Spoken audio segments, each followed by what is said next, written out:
welcome Dr. Diane O'Leary. Dr. O'Leary is visiting fellow at the Centre for Philosophy of Science at the University of Pittsburgh, and maybe also an adjunct full professor of philosophy at the University of Maryland, which is great. So we're really interested in the talk today because Diane O'Leary's work is as a bioethicist and a philosopher. And so what she's really focused her life's work on is the mind-body interrelation, which is of just kind of absolute something of curiosity for, I think, absolutely everybody, and is very complex in this field of ME, CFS and fibromyalgia. So Dr. O'Leary has been looking at what a truly holistic approach really means, and how there's a kind of very powerful sense that what has been intended as a holistic approach has kind of been a bit distorted, really, and distorted in a way that's not always been to the benefit of patients with fibromyalgia and ME, CFS, and has been even more kind of prey to the stereotypes about women and illness.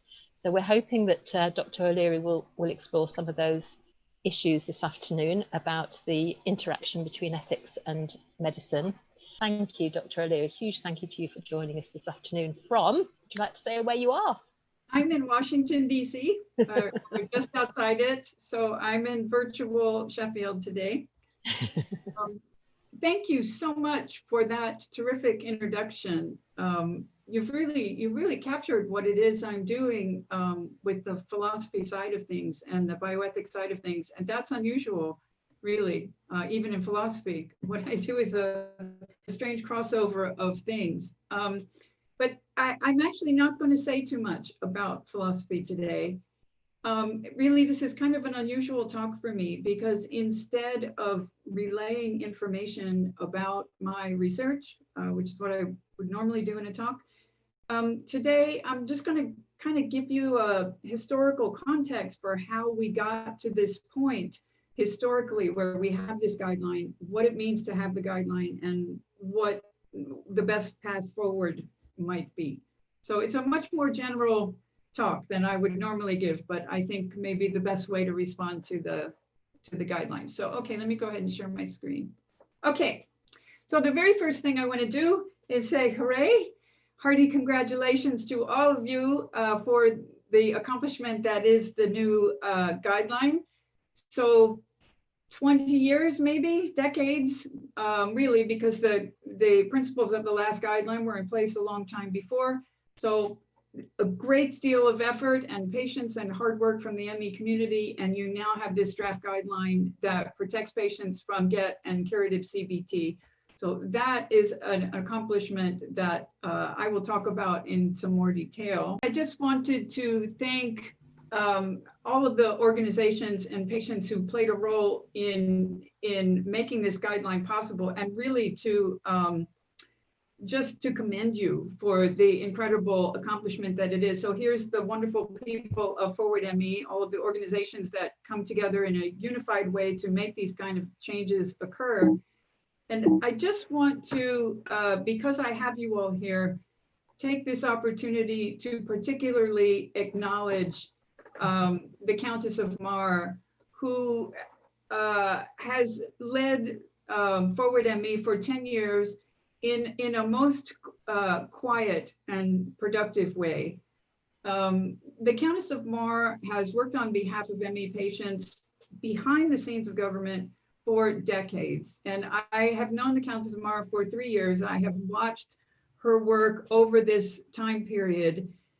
She's not someone who will be in the limelight when these kinds of accomplishments occur, and she's not someone who will take credit.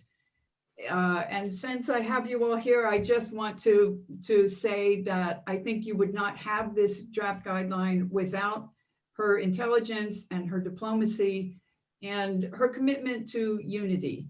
So really, the whole talk is going to move on from this idea of unity, which I really should acknowledge I learned from her.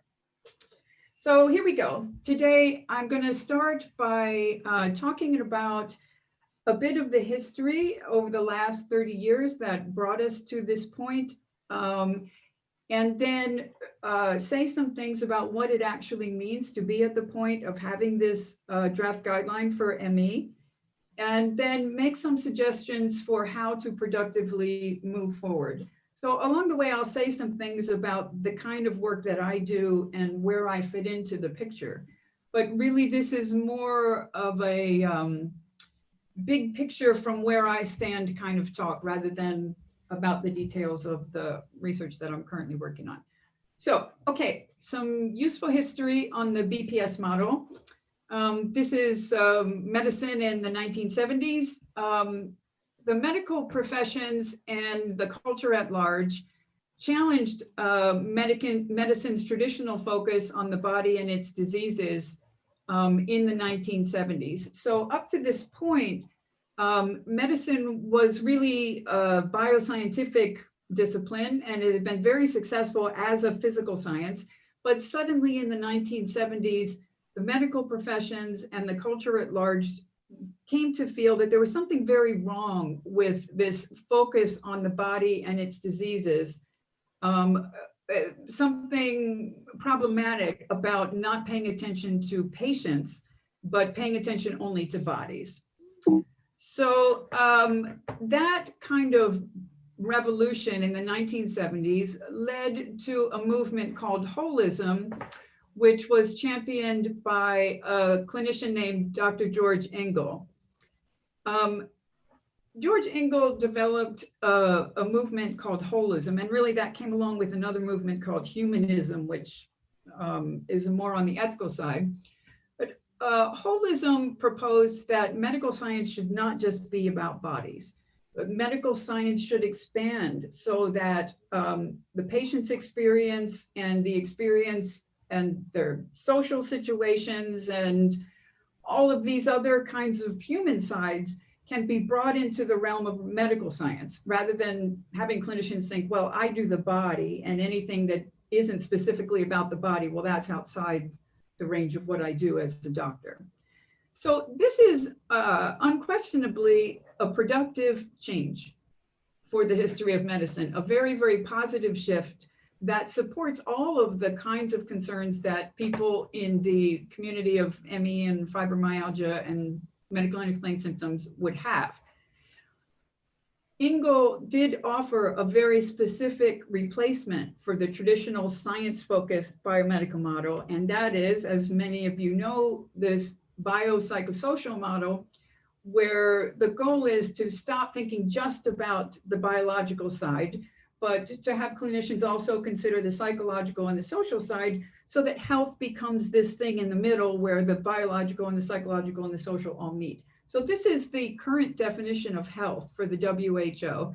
And what I'm trying to communicate here really is that the BPS model was not developed for psychiatry, and it was not developed with an eye specifically toward unexplained conditions or ME or psychosomatic conditions or anything like that.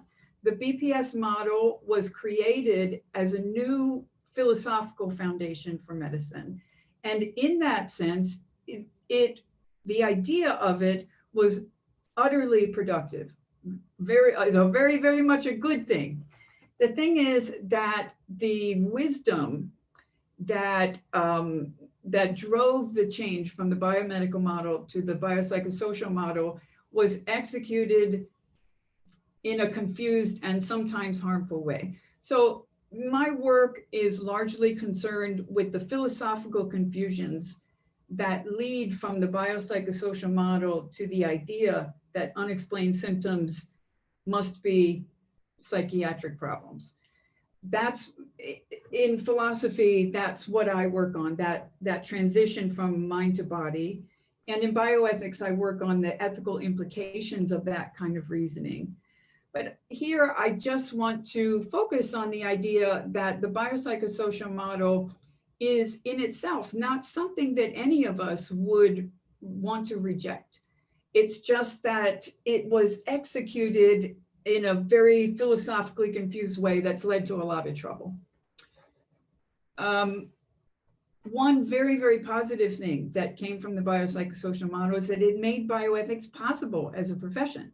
So before the 1970s, you certainly did have medical ethics, but suddenly with the biopsychosocial model, it became possible for bioethics as a field to become a part of the medical profession. So for people in bioethics, when you say BPS model, biopsychosocial model, they associate that with the very positive change from a purely science focus in medicine to a more human focus.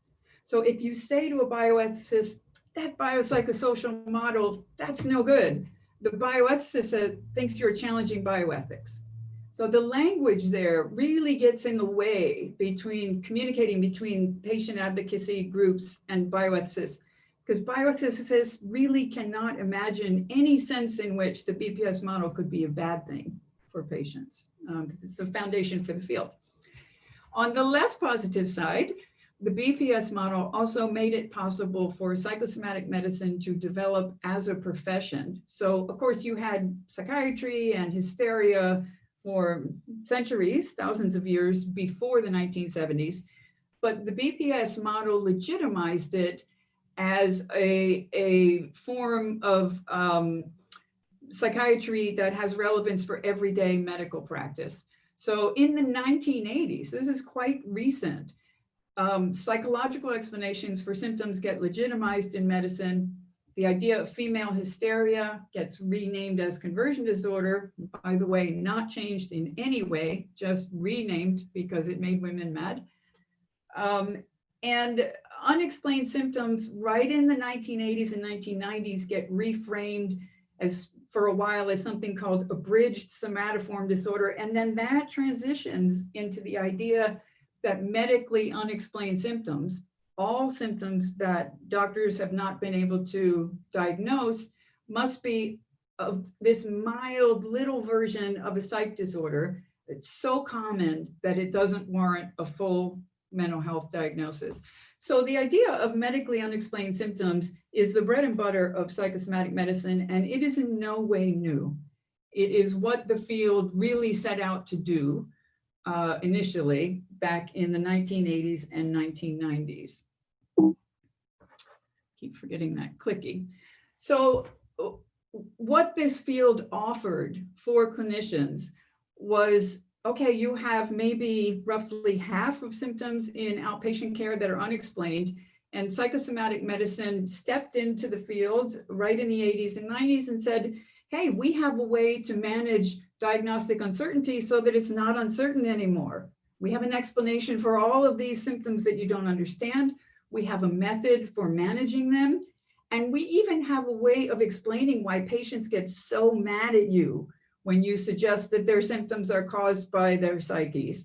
So this was a very, very powerful tool that resolved a very frustrating area of medicine. So it really took on a very powerful role in everyday practice. But it is important to ask, how do doctors actually think about this idea of the biopsychosocial model? The one thing that has not changed with the development of the model is the bioscientific focus of medical training. So that is the thing that Ingo wanted to change. That has not changed. So clinicians are still trained in the biosciences. And if you ask them about the biopsychosocial model, they probably generally will not remember what that is. It's a very peripheral part of medical training. It is in no way central. At the same time, medically unexplained symptoms are almost or roughly half of the symptoms in outpatient care. And all of the recommendations and guidelines for managing those are based on research in psychiatry that's based in the biopsychosocial model. So the model is playing a very central role in everyday medical practice as the way of managing all the symptoms that don't make sense. And yet the clinicians do not know that. They generally are not aware of the biopsychosocial model or the role that it's playing in their everyday practice. So if you say to a clinician, hey, there's something wrong there with that BPS model, they really are generally not going to understand what you're talking about. I think most patients don't realize that studies show that doctors themselves are not happy with these recommendations. So it's not as if all the clinicians got together and decided we're going to do this with the medically unexplained symptoms and handled them all as psychiatric problems, and that's really working great for us. Studies show that clinicians are not satisfied with their training in this area. This is the most frustrating area of interaction between patients and doctors in medicine. And clinicians generally do not trust the recommendations that they get for managing unexplained symptoms from the field of psychosomatic medicine. So there's a ton of studies in psychiatry on how to convince the doctors to go ahead and do what psychosomatic medicine thinks they should do, and a ton of studies on why doctors resist that and feel it's unsafe and continue to do tests and this kind of thing. So in reality, the field of psychosomatic medicine is standing between the patients and the doctors as a kind of obstacle. The patients are not happy, the doctors are not happy, right? So it's not the doctors who are doing it. The doctors are not really on board, not any more than the patients are. That's my sense, with one sad exception. Psychosomatic medicine has actually defined itself as a field through ME/CFS. So in the 1980s and 1990s, ME/CFS developed at the historical moment that this profession was defining itself and making itself relevant. So ME became the primary example of the need for this field and the example of the field's success at curing conditions that seem to be biomedical but are not. So what happened is that the field used ME/CFS as a paradigm, as the primary example to show all the wonderful things that psychosomatic medicine can contribute to the profession. So using ME/CFS, psychosomatic medicine became a model for managing all the patients who reject psychosomatic diagnosis. And the model made it possible to support the idea that all the contested conditions, fibromyalgia, ME, IBS, mitochondrial disorders, chronic Lyme disease, all these are one single functional somatic syndrome. And then through the paradigm of ME/CFS, the UK developed this enormous PACE trial that established, at least as far as the profession was concerned, that CBT and GET can resolve not only the symptoms of ME/CFS, but all of the psychosomatic symptoms. So the role that ME/CFS has played in the development of this field is profoundly important. It's not that the field existed and then ME came along and the field applied its principles to ME. The field identified itself through what it has done with ME. So very deep and important relationship there. This is why there's such deep antagonism between ME/CFS patients and psychiatry. And this is why that the antagonism plays out primarily in the UK, because this is the conceptual home of the field of psychosomatic medicine. So, okay, where are we now? Suddenly, 2014, an absolute explosion to the status quo in psychosomatic medicine, with the US governmental health organizations suddenly become open to the possibility that ME patients are actually experiencing a poorly understood disease.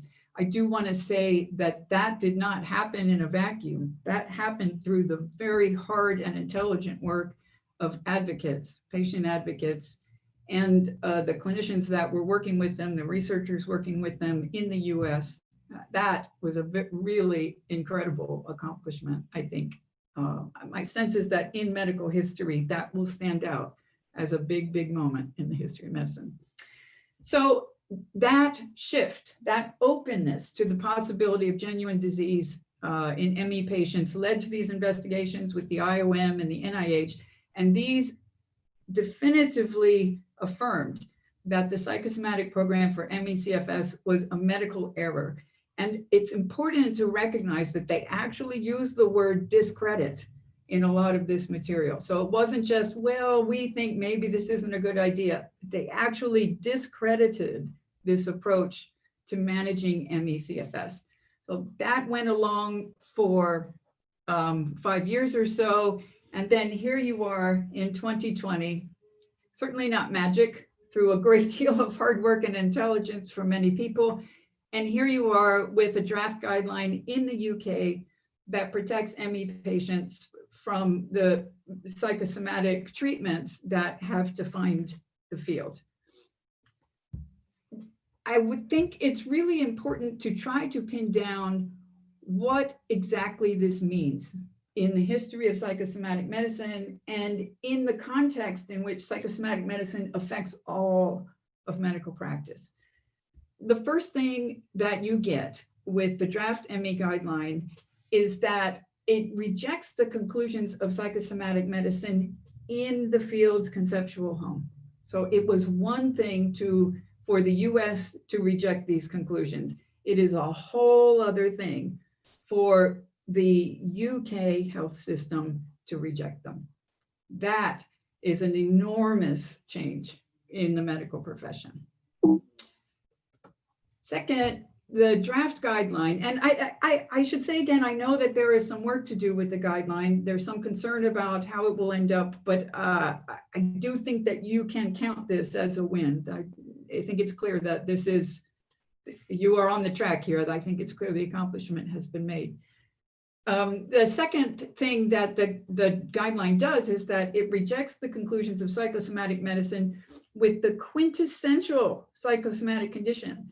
So ME is not just one of the many conditions that this field considers. It is the condition that defined the field. It is the condition that defined the treatments that make the field successful. So when the UK health system published this draft guideline, just rejecting the treatments that define treatment for ME, that called into question these treatments for all psychosomatic conditions, and that is a profound change. Third, the guideline recognizes that the field of psychosomatic medicine ignored a substantial risk of harm with GET.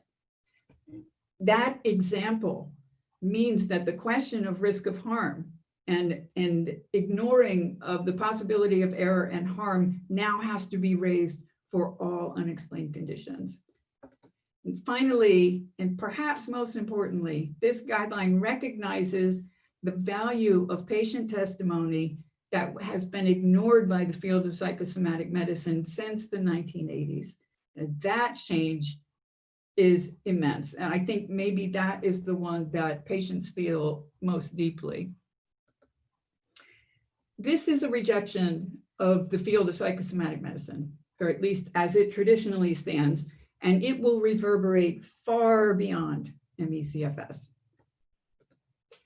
The first area where I think the changes will occur is with other contested conditions. So I know I'm talking an awful lot about ME today because of this guideline, but obviously this change with ME will have a powerful impact on fibromyalgia, chronic Lyme, Ehlers-Danlos, mitochondrial disorders, IBS, and most of you know this list could go on and on and on and on. The great many conditions that are now routinely shuttled off into psychiatry, where that shift will have to be reconsidered.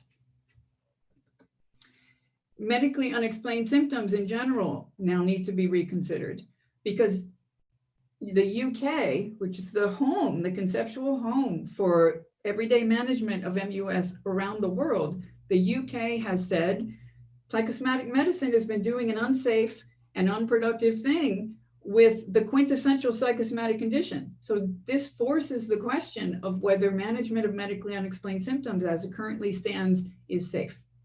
It doesn't establish that it's not, but it certainly does establish that we have to ask the question.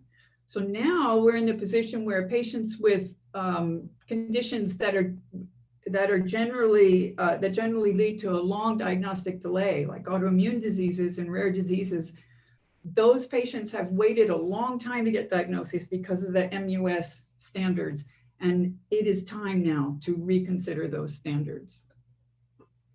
Third, this will change women's struggle to access medical care, because we now have in all areas of medicine abundant evidence that women face obstructed access to care in situations where men access care easily. So same symptoms, same physical condition, the man gets offered care, the woman gets offered nothing, or psych therapy, or a pat on the back, or something along those lines.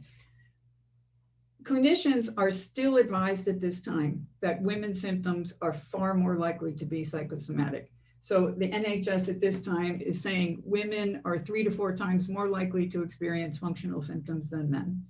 So Emmy, which is 75% women, is going to change that, or at least call that into question. And finally, originally I was going to talk an awful lot about long COVID. In your COVID recovery and in the BMJ article by Greenhalgh and her colleagues, you can see management of long COVID leaning into the tradition of psychosomatic medicine where, well, if the clinician is just supportive of the patient, that will fix everything. You just need to validate the symptoms, this kind of thing.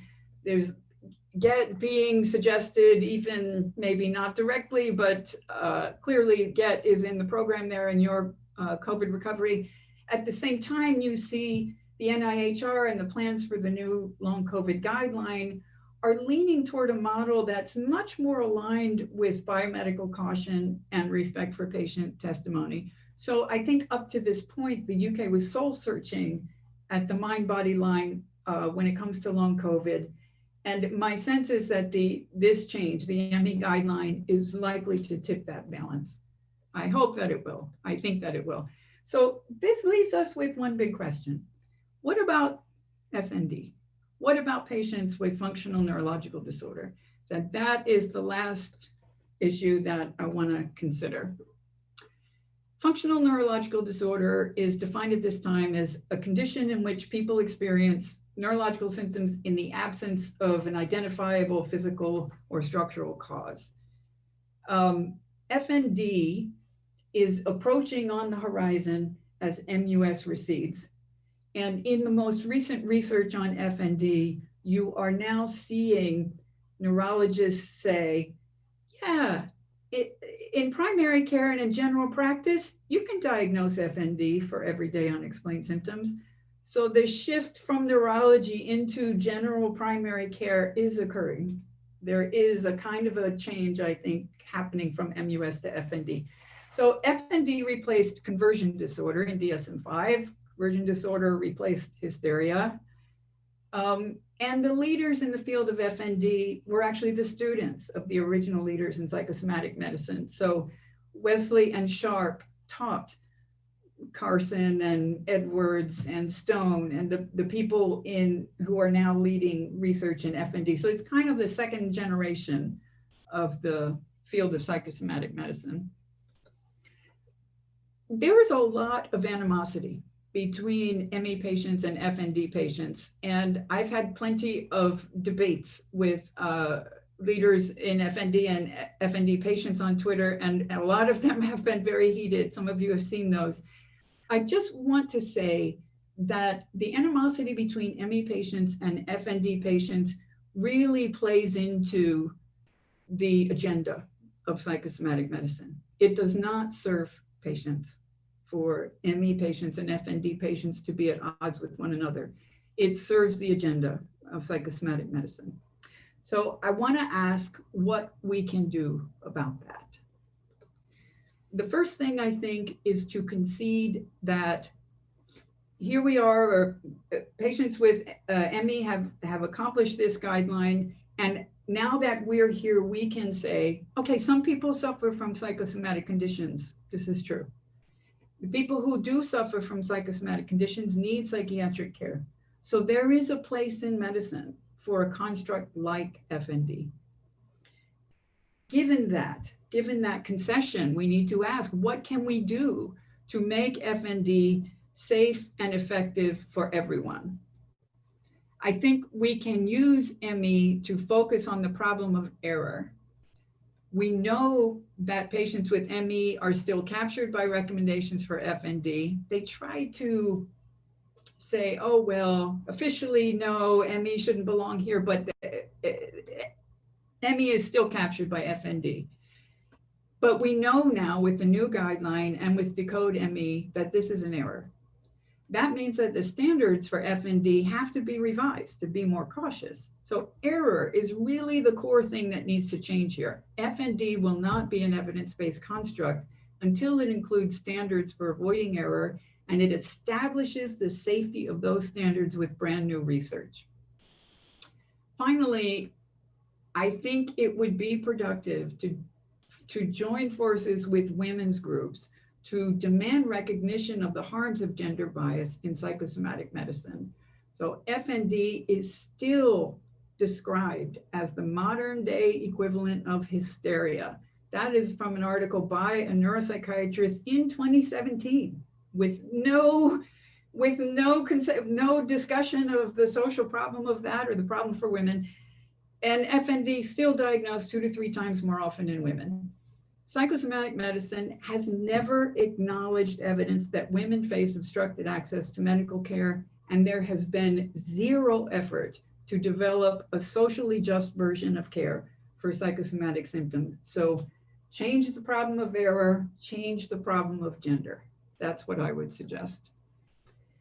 The Emmy community now plays a de facto leadership role for all of these groups because of this win. For all the other contested conditions, for MUS, for women's health, for long COVID, for FND. And the ME community now has a track record of success in collaborating with the medical professions. So looking forward, bioethicists actually share the principles that motivate patient advocacy. They just don't know anything about psychosomatic medicine. So an alliance there would be immensely productive for bioethics and for the patient community. In addition, doctors actually share a patient's sense that the principles for managing unexplained symptoms are inadequate. So there is an opportunity there to step into the larger framework, develop something besides the BPS model for managing unexplained symptoms. My sense from the big picture is that it's time to think about the value of unity among all the groups that are concerned about improving care around the mind-body line in medicine, and to shift in focus from a tone of resistance to a tone of collaboration with the profession. So this is the Sydney Harbor Bridge when it was being constructed. I used to live in Sydney, which is a glorious place. And I think this is where we are. You have the patients having become clear about their rights and their needs and having become articulate about them, and having become able to collaborate with the profession. And you have the profession now reaching out toward the patient community with a deeper sense of respect, and both sides recognizing a need to make a change in the area of undiagnosed symptoms that will improve medical care for everyone. My sense is that you just need some effort there in the middle in order to reach the point where all the patients with unexplained symptoms are managed safely and ethically in a way that creates no animosity between the patients and the profession. So in the end of the day, and I'm very proud of my little graphic here, this is my final suggestion to make to the patient community: unity always wins. If you bring all of the patients groups together in a way that organizes the principles that concern you, I think that you are now in a position to resolve this problem over the next 5 years or so. Okay, thanks very much. Really looking forward to hearing your questions and comments. Thank you so much to Diane for that little kind of tour of this whole mind-body interaction and how it's played out in the field of ME. So we've got some great questions coming in thick and fast now, both on the Zoom chat and also via Facebook. So I'll do my very best to handle those as well as I can. I'm just going to start off with a contentious one in the hope that it can kind of be resolved. Is that okay? Yes. So a question from both Trish and Nikki, which is about a publication that you did in the BMJ, which actually has been interpreted as suggesting that there could be a psychosomatic cause or trigger CFS. Do you want to just very briefly unpick that? Because I think it's kind of set some alarm bells ringing, and people are thinking, oh, that doesn't kind of quite sit as comfortably with some of the other things that you said. So is that, can I ask you to? Yes, I'm actually really grateful that you started out with that, because that that division is not good for anyone, not good for patients, not good for the collaboration between the patients and the profession. And there's a lot of confusion in that I think we can readily resolve. Mm-hmm. I just want to say first that I mean it about the spirit of unity. And I mean it about the importance of unity among patients and researchers who are trying to make change. So it's not just a matter of we'll all be better off if we work together. It's also a matter of we will all be better off if we are seen in the public eye as together. When there is deep division among people working toward this cause, this is what this perpetuates the psychosomatic program. So the unity is actually a tool for accomplishing change. So my suggestion is when you see someone who you know in for the benefit of patients in this area, when you see them say something that seems mistaken or challenging or to have jumped on the other side of the fence, rather than causing a public dispute, step back and think about how you might see it as productive. So this can be challenging. There's a lot of different ways of doing this, this kind of work. Practically speaking, what I said in the BMJ is that there are ways of using these terms, ME, CFS, ME, CFS, CFS, ME, that people in the everyday don't know anything about. So what you ultimately want is for the medical professionals to have a way of distinguishing, you have a condition that's biomedical that I don't understand, from you have a condition that I don't understand that has to be in psych. If they don't have clear terms that distinguish those two things, they cannot draw that line in diagnostic practice. So what they've done in the US with the IOM and the NIH and the CDC, they've drawn that line at ME being on the disease side, CFS being on the psych side. That's how those terms work in all of the organizations in the US that now support a disease model for ME. So what I was suggesting there was just that looking forward and for long COVID patients, that distinction will be helpful going forward for diagnostic practice. So there was no suggestion there that patients with the CFS diagnosis don't suffer from disease. Clinicians would not read it that way. Okay. I think it's probably even harder for us to understand and follow the nuances of that, because in the UK, you will only get a medical diagnosis of CFS. So I can't get medics to use the term ME. I just can't get it. They will even say chronic fatigue. They won't even say chronic fatigue syndrome. You know you're doing well if somebody says syndrome.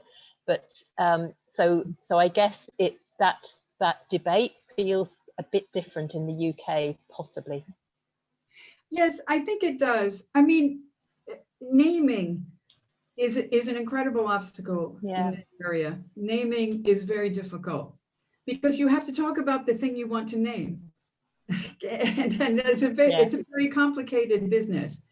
I in no way believe or suggest or support the idea that patients with a diagnosis of chronic fatigue syndrome do not suffer from disease.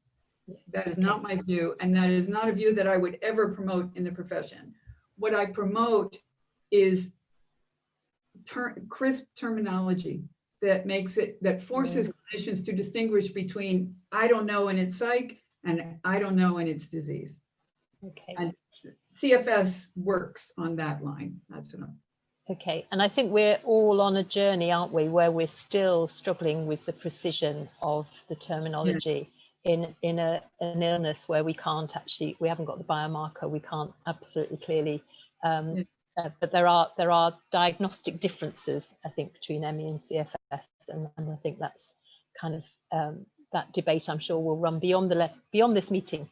But but I just wanted to kind of address that first, really, so that didn't colour the rest of the discussion this afternoon. So I mean, there is this kind of questions emerging about there are patients with ME CFS, as we would call it in the UK, who do have a set of needs for psychological or generic support to help them live with and manage their conditions. And I think, so the kind of question is, it feels like this BPS model is actually kind of blocking people seeing some, as you say, the non-curative support that they might actually find useful.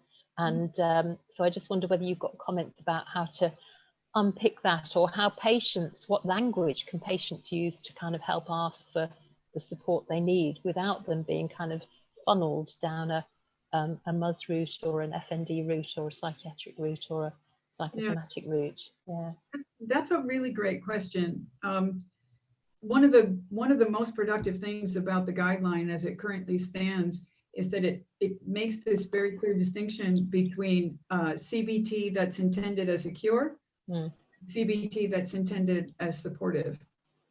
So that, I think, is the answer, that clarity in the distinction between the kind of mental health support that all patients with chronic illness need. Yeah, absolutely. And the kind of mental health support where you say, okay, it's time to take responsibility for this condition psychologically because you did it. And if you do something in your psyche, all of your health problems will go away. One thing that will help with that, I think, is that I've just published a chapter with my colleague Keith Garrity in the Oxford Handbook of Psychotherapy Ethics. And this, too, I think is a really big sign of change. The chapter talks about what it means to manage medical unexplained symptoms ethically. And there's a central focus there on the difference between providing mental health support for disease and suggesting to patients that they're psychologically responsible for their conditions. So it very clearly points out that that responsibility side is unethical. As long as you're in a situation of uncertainty, that is not an ethical approach. So now that we have that in an Oxford handbook, I think that we might be on a track there for changing that. Okay. And I mean, there's various comments about, you mentioned that you think medically unexplained, I can't even say it, symptoms are on the retreat, and possibly with therefore a kind of balance shifting towards FND, and comment from Anne West acknowledging that we know of people, local members, who've got both diagnoses, FND and ME. How can they sit alongside each other in any kind of sensible form? How does that work? Well, these are such great questions. That's a really productive and important question. One of the things to try to change about the draft guideline, I think, is to try to, and I know other people are talking about this, but to try to secure a definitive exclusion from FND for Emmy patients. I think if you're going to say that curative CBT is not appropriate for Emmy, and you're going to say the GET's not appropriate for Emmy, what you're saying is that Emmy is not FND.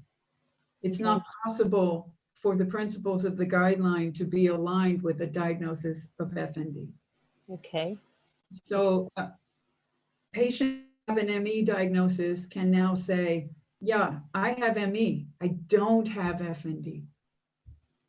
I think we can draw a line there. Yeah. And that's interesting, because coming back to the NICE guidelines, one of the discussions that's happening around all the kind of various forums is around should there be specialist care services for people with ME, and there's quite a kind of strong call for there being consultant-led services. But I've also seen arguments in favour of that all going out to primary care, because they're the only people who can kind of respond in an appropriate way locally. So I'm just interested, there's a number of things that you said during the talk about things like the gender bias, about primary care practitioners not remembering anything about a BPS model and it not being particularly uppermost in their minds.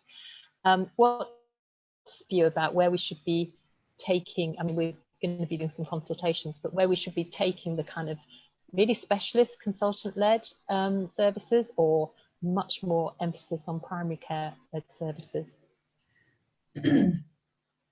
These are such good questions. I think my general sense is that it's not productive to isolate ME in that sense. I think that the medical research is moving along so quickly. There's been incredible progress in the US with research funding for ME in the last week, and with funding for educating medical professionals on the disease of ME just in the last week. My sense is that the medical research is not far off from explaining what this disease is. And when that occurs, the normal medical track will develop in its own way, just as it did with MS. You know, MS was not long ago, in the last 10 years, included within bodily distress syndrome, and then suddenly, you know, clarity there, and they had to exclude it.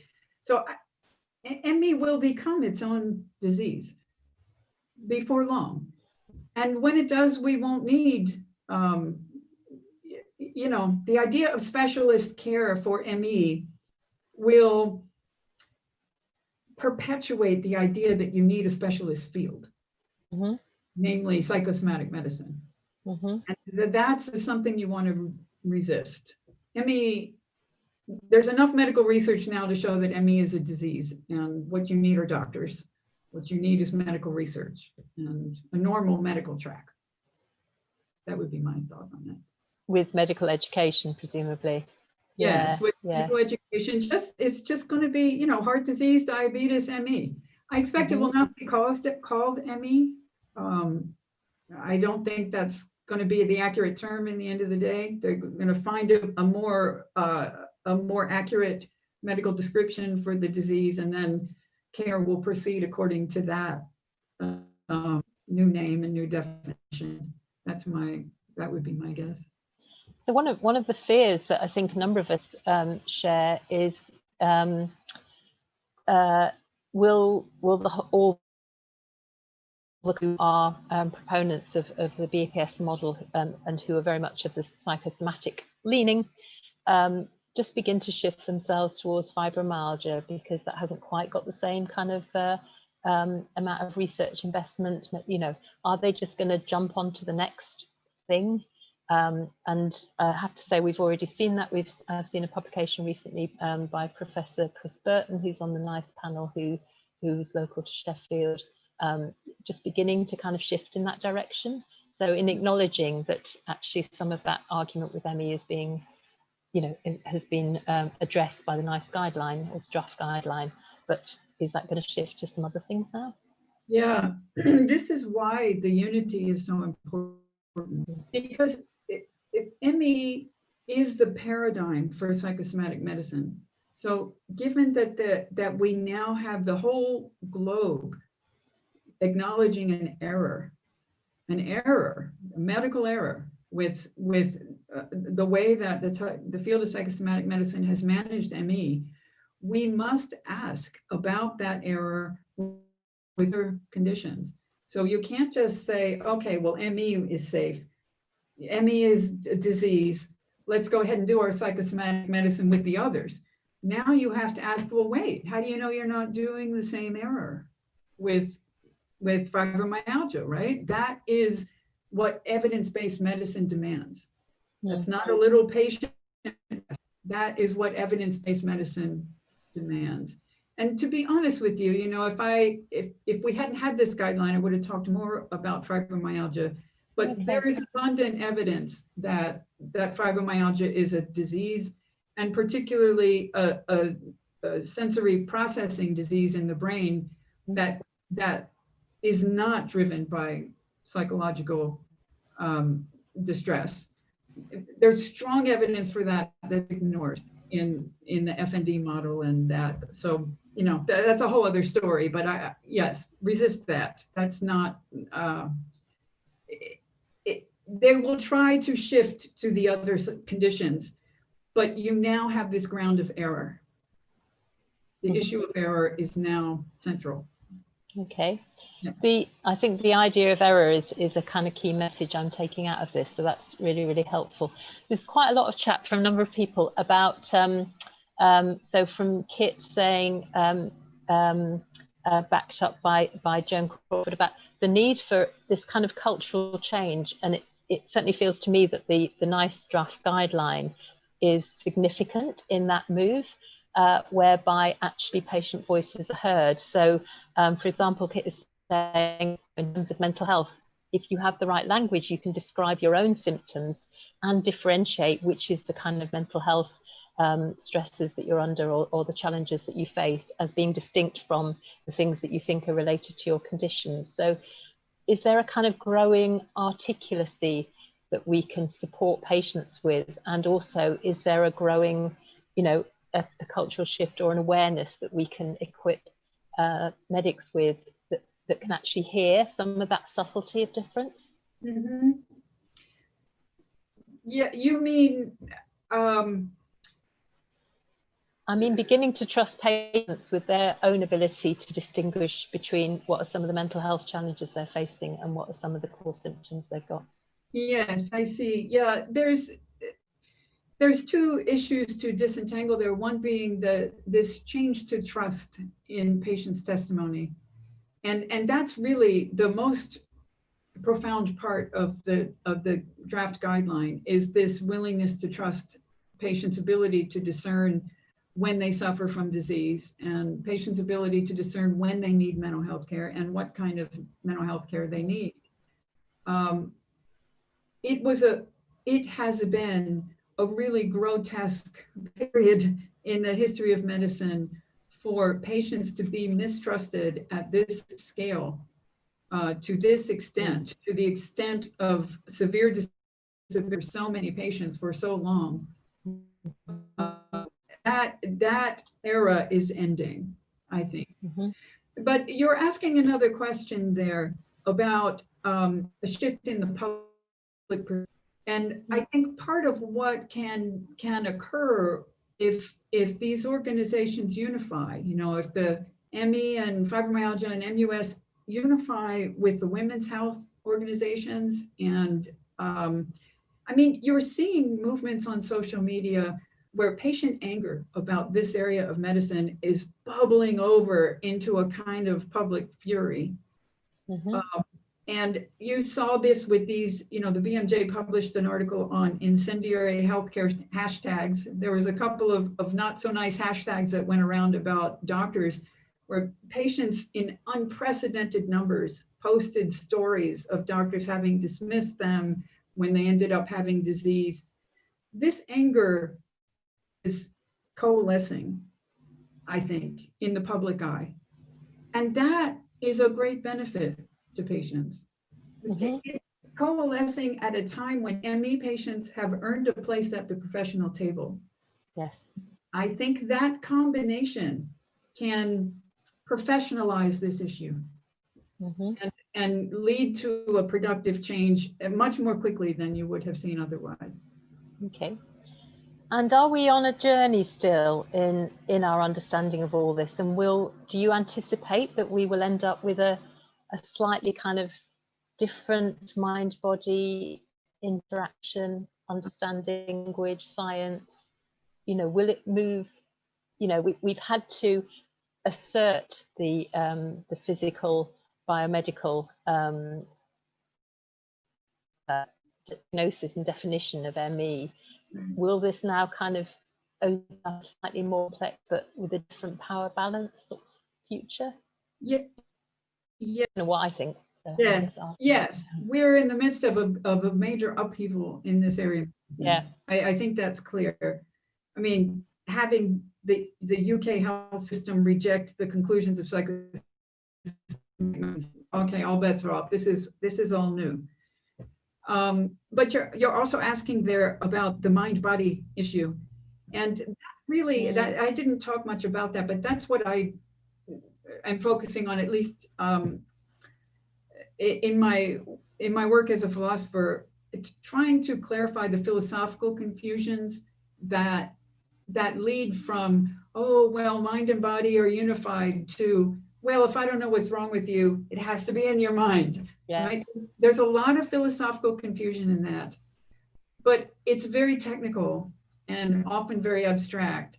And my sense is that what's needed is for philosophy to inform medicine, because right now you have all these psychiatrists trying to do philosophy and they really don't know what they're doing.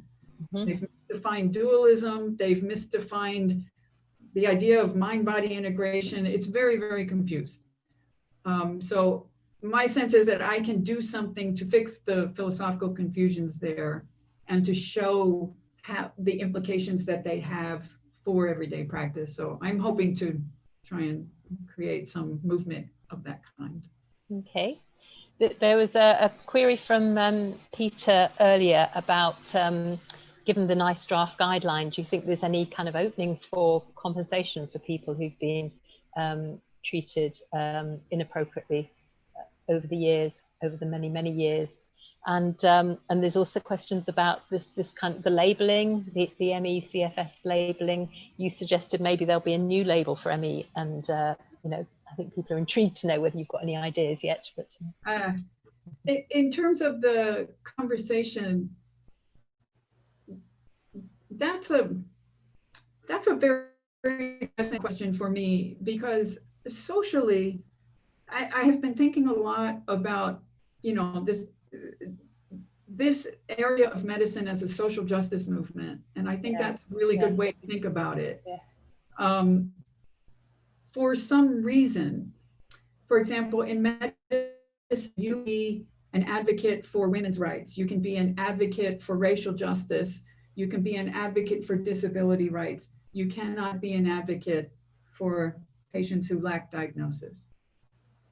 For some reason, there is a distaste, even within the medical professions and within bioethics, for the community of patients who don't have a diagnosis, who are frustrated with the system. Mm-hmm. That stigma needs to change.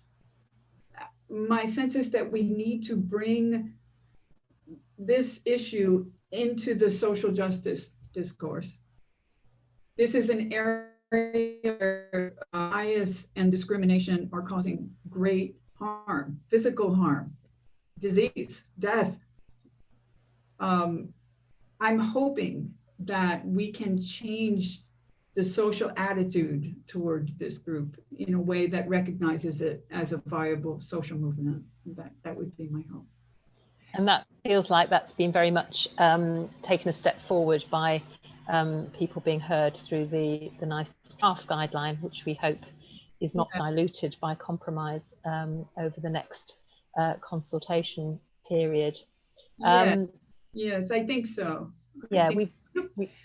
Sorry, you also asked me a question about the name for...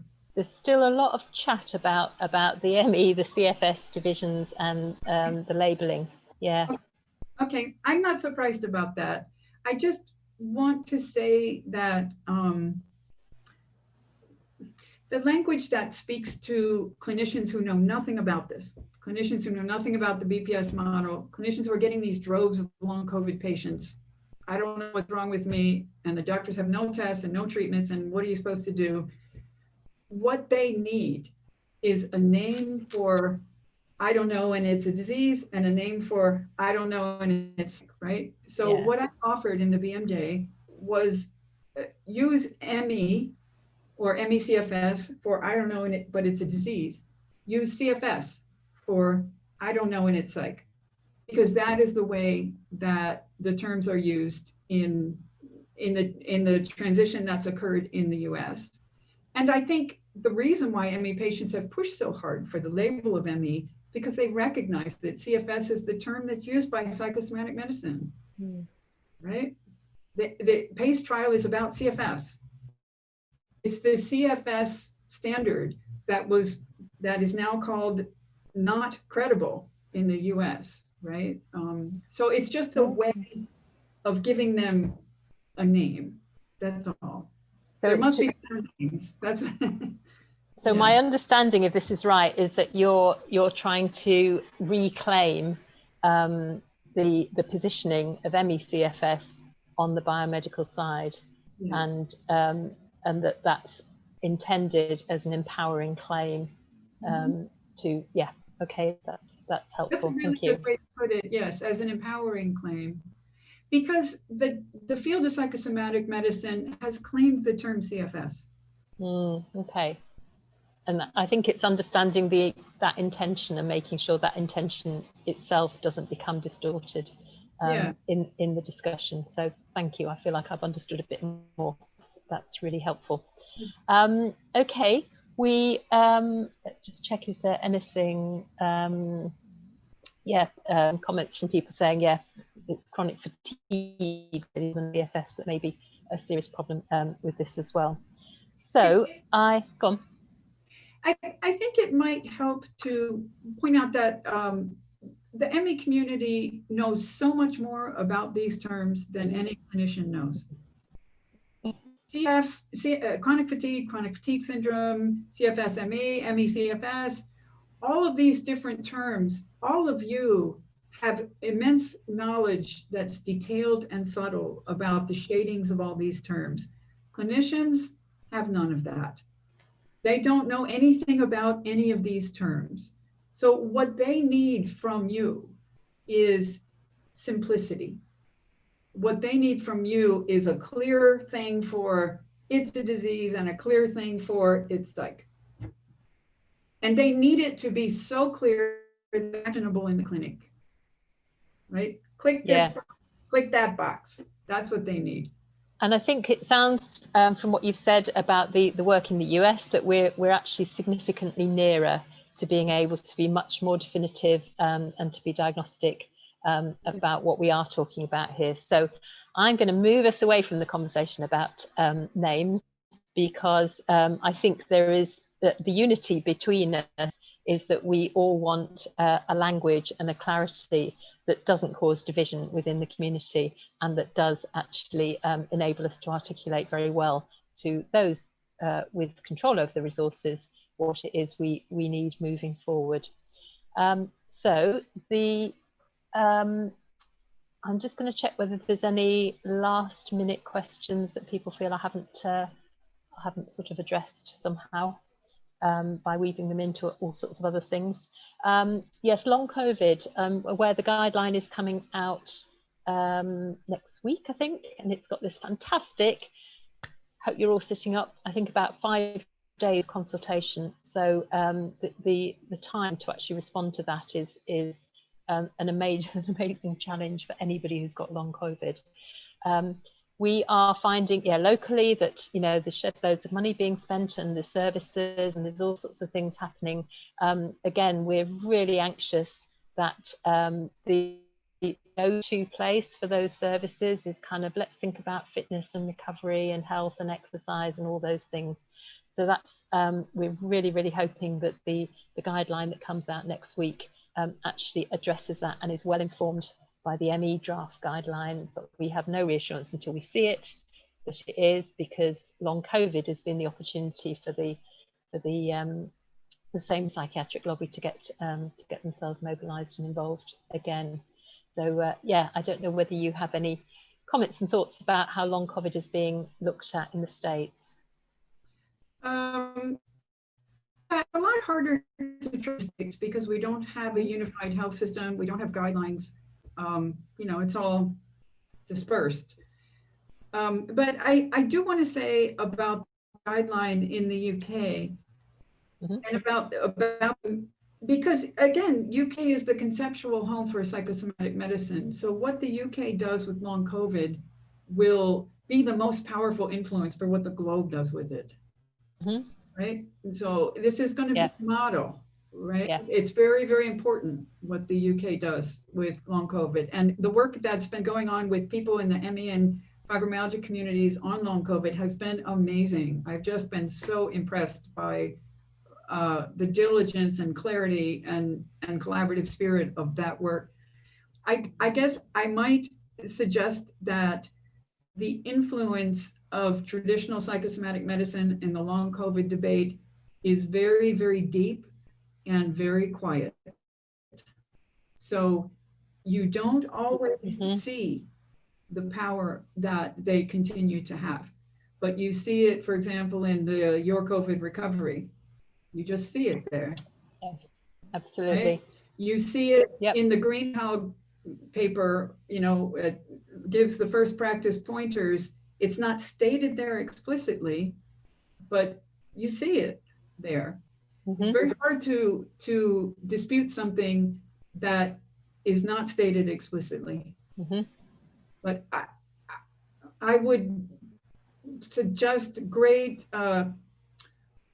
caution and sensitivity to the quiet power of that movement and the way that they can change things outside the public eye. But anyway, I think that's working. I think what you're doing is working.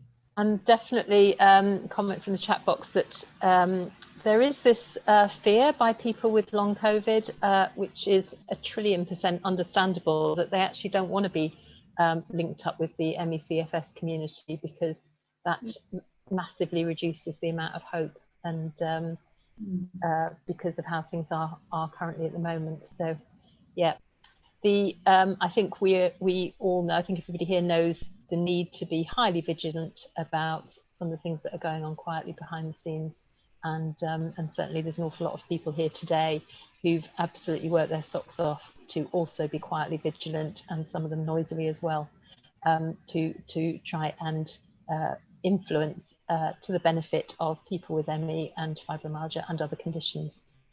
So I think I'm going to wrap up there. Huge thank you to absolutely everybody who's turned up today. Thank you to everybody who's watching on Facebook. Thank you to Simon and Ellie, technical team.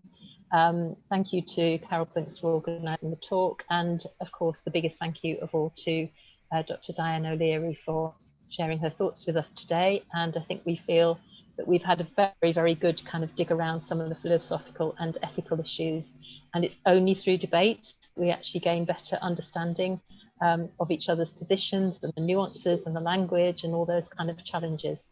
And you know, what a minefield it is for people who live with these conditions to try and navigate way through medical services when the complexity of the kind of the theory, the philosophy, the ethics, as well as the medicine is very, very, very complex. So our heart goes out to absolutely everybody who's living with these conditions and who is also a carer or otherwise affected. So a massive thank you to Dr. Diane. Just a couple of things to say to the Sheffield group or anybody. I think our next, we've invited Dr. David Tuller to spend a little bit of time with us just to get his reflections on the NICE guidelines. He always has something interesting to say. So we're just in the process of setting that up. Watch our Facebook page for when it is. That will be possibly the 30th of November, possibly the 7th of December. For people who are members of the Sheffield group, we've organised 2 consultative events on the 26th of November in the afternoon at 2 p.m. and the 2nd of December in the afternoon at 5 p.m.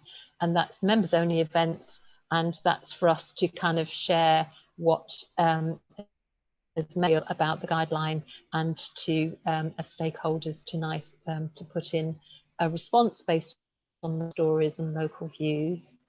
Obviously, there's many opportunities to join up with some of the national agencies who are collating feedback to NICE, but we want to do something, a bit of South Yorkshire flavour to it. And then we've also got a talk with Dr. Sanjay Gupta, who is a cardiologist based in York, and he'll be giving a talk on the 23rd of January in the afternoon at 2:30. That's particularly of interest to people who are interested in things like mestinon, because that's something he's got experience of and things to say about, and obviously a lot to say about POTS, which is a fairly classic comorbid symptom. Thank you very much for joining us.